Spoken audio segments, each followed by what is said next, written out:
What up, Internet? Welcome to last week's album. We are here this week reviewing Head in the Dirt by Hanni El Khatib. I am Kevin. I'm Derek. And we'll kick things off like we always do. Drinking a beer. Cheers, guys. Cheers. All right, so like we said, we're doing the second LP by an artist called Hanni El Khatib, which I'm pretty sure is his given name. The name of the album is Head in the Dirt, and a little bit of background for you. Hanni is a Palestinian. He was born in San Francisco. He's now based in L.A. This album was produced by Dan Auerbach of the Black Keys, which you can kind of hear throughout his touches across the album. It was recorded in his studio in Nashville, recorded live, interestingly enough. And yeah, Hanni kind of has a Black Keys reminiscent sound to him, but still makes his own unique mark on it, which brings us right to Sounds Like. I have Raw Garage Rocker, Mellows Out, and Meanders About. What do you think it sounds like, Derek?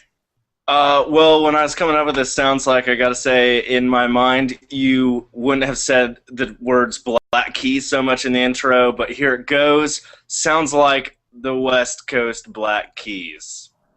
Ah, my bad. Didn't mean to steal your thunder. No worries. Continue, please. Oh, and by the way, guys, sorry about last week. I was actually in Uganda, and we couldn't record because, Wi-Fi is a little spotty in rural Africa. So. Whoa, Kevin, are you telling me there's no Wi-Fi in rural Africa? UNICEF, get on your game! Yeah, seriously, UNICEF, get on it. All right, sorry for that sidetrack, guys. Just wanted to throw that in there. We apologize, but we're back. So, back to Head in the Dirt by Hanni El Khatib. Key tracks. I have Family, Nobody Move, and Low. What do you have, Derek? I had Penny, Nobody Move, and Save Me. All right. Well, I will start us off with Family. This, I think, is the first single off the album. Really strong track. Tried and true Hanni El Khatib, just rough rock and roll. Sludgy guitar, pounding drums, rollicking piano. This sort of staccato backbone throughout the track. A scorching guitar solo. And, of course, a break of hand claps. Dan Auerbach, we hear you there. And just a solid track start to finish, sort of about a gang of roughnecks who are together till the day they die sort of deal. What about your key track, Derek? In almost a complete opposite of that one, my first key track is Penny, which kind of opens with a quick bass riff and then followed by some piano chords and kind of a quirky synth or guitar hook thing going on. But it's a really catchy song where he sings of a metaphor between a penny, the coin, and a girl named Penny. So there's a lot of kind of clever little lyrics in there, and it's just a really infectiously catchy song as well. Yeah, I would say it's definitely the poppiest track on the album. Absolutely. And I think it's actually the second single, so there's your first and second singles, guys. My next key track is Nobody Move. I think we agree on this one, Derek. For me, it just had this headbanger opening of bass, guitars, and drums, and then it totally switches gears to this sort of chilled out reggae almost, blues rock, and the song continues shifting gears back and forth between that headbanger and more islandy reggae sound. You've got these scorching guitars, this ass-kicking, I would call it, quick break in the middle of the song, and a rollicking organ solo. What do you think about it, Derek? You really described the sound well. One thing about that I really liked, though, was the lyrics kind of tell a story of robbing a bank. The lyrics are like, stop, nobody move, everybody get down. And, like the money from a bank, he's really stealing your attention. Ooh, I see what you did there. Nice. Almost as clever as a penny metaphor. I like it. Almost. But yeah, that's why I'm here. All All right, my next key track I have Low, which I thought was a nice, interesting diversion for Hanni El Khatib. Not his typical sound.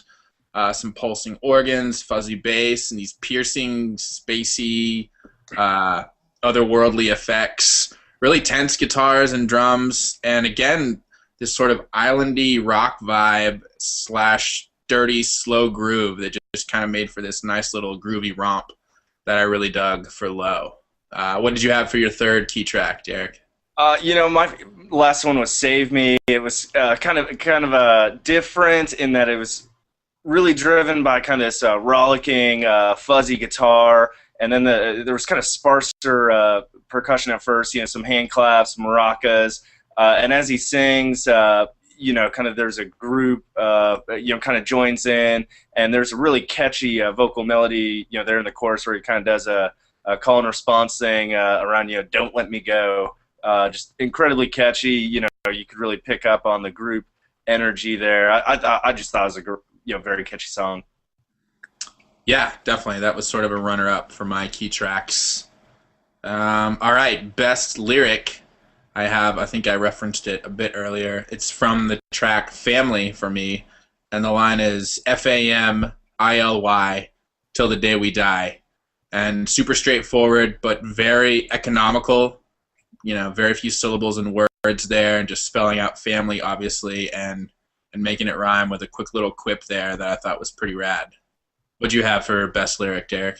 Almost in kind of the same vein, but not. This one speaks of being economical, literally. Comes from the song Pay No Mind. We crashed the car the other day. It really didn't matter. We fixed it up and rode away. Once again, just kind of straightforward, charge ahead kind of attitude that, kind of seemed to be readily apparent in Hanni's album. Yeah, and that's sort of true to his character. He's this kind of straightforward, throwback, rockabilly in kind of look and style. Maybe not so much music, but yeah, just sort of forging ahead, in your face rock and roll. I would say that sums him up pretty well. So overall rating, I am giving Head in the Dirt 3 out of 5. At first, I really wasn't digging it, honestly. I was super jazzed about this album after hearing his first LP, Will the Guns Come Out, which was just straightforward, rough, raw rock and roll, and I wanted more of the same. So I was a little bit disappointed at first, but after continued listens, it grows on you, and I liked the diversion in sound and that he is changing it up a bit here and there, and it's not just a repeat of his first album. So a little bit too much production for me. I kind of like the rough edges from his older stuff, but that's kind of coming with Dan Auerbach's touch, I think. So yeah, 3 out of 5. What'd you think, Derek? I'm giving 3 out of 5. A lot of the same reasons, although, I agree with you a lot. It really did grow on me, and a lot of those songs really, some of the new, nuances, if you will, kind of the blending the sound against, some of the storylines. He does really well. I thought it was a good, album, especially driving, around, the country, listening to, straight ahead rock and roll. Nothing wrong with that. Right on. Of course. Definitely nothing wrong with straight ahead rock and roll. All right, guys. Well, that wraps up our review for Head in the Dirt by Hanni El Khatib. We will be back next week. And as always, I am Kevin. I'm Derek. And we'll see you next week here on last week's album, where we're talking about good music. Have a good week, guys, and go buy some new music.